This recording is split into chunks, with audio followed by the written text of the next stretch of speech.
Georges Tron quitte le gouvernement. Accusé d'agression sexuelle par 2 anciennes employées de sa mairie de Draveil dans l'Essonne, le secrétaire d'État à la fonction publique avait affirmé qu'il ne démissionnerait pas, sauf demande de l'Élysée ou de Matignon. Dans un contexte marqué par l'affaire DSK, l'ex-villepiniste a déclaré qu'il ferait une affaire personnelle de faire reconnaître son innocence.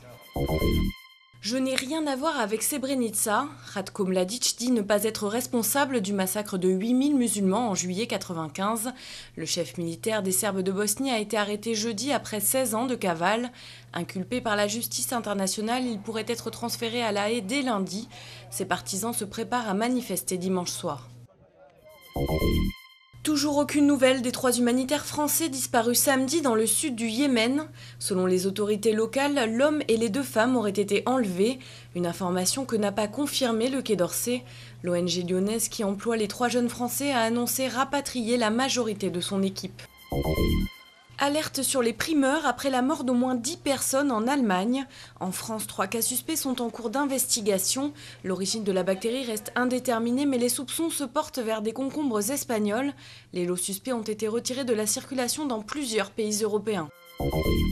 Le Barça est entré dans la légende en remportant sa 4e Ligue des Champions samedi soir face à Manchester United.